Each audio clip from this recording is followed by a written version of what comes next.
बाळाला बाळगुटी द्यायला पाहिजे का? तर नाही. बाळाला बाळगुटी मेन कोणत्या कारणासाठी दिली जाते? तर बाळाला झोप शांत लागेल, बाळाचं पोट दुखणं कमी होईल आणि बाळाची पचनशक्ती वाढेल. पण असं काहीच होत नाही. बाळाला झोप कशामुळे लागते? तर त्यामध्ये असलेल्या जायफळामुळे. जायफळ मोठ्या माणसांना जरी दिली, तर त्याने पण झोप लागेल. पण या झोप लागण्यामध्ये बाळाच्या मेंदूवर परिणाम होऊन बाळाचं सिरियस डिप्रेशन होऊन बाळाला पॅरालिसिस होण्याचे चान्सेस वाढतात. दुसरं काय तर पोट दुखणे थांबणे. सगळ्यांना वाटते की यामुळे बाळाचं पोट दुखणं थांबते, पण तसं काही होत नाही. बाळाच्या ज्या पोटावर आहे त्यावर सूज येऊन बाळाच्या शीमध्ये रक्त येऊ शकते. तिसरं काय तर बाळाची पचनशक्ती वाढते. यामुळे बाळाची पचनशक्ती वाढत नाही.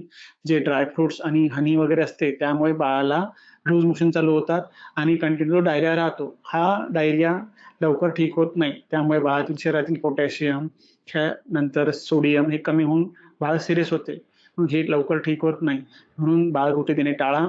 नॉर्मल 6 महिन्यापर्यंत आईचं दूध द्या आणि 1 वर्षापर्यंत हनी आणि शुगर देऊ नका. Thank you.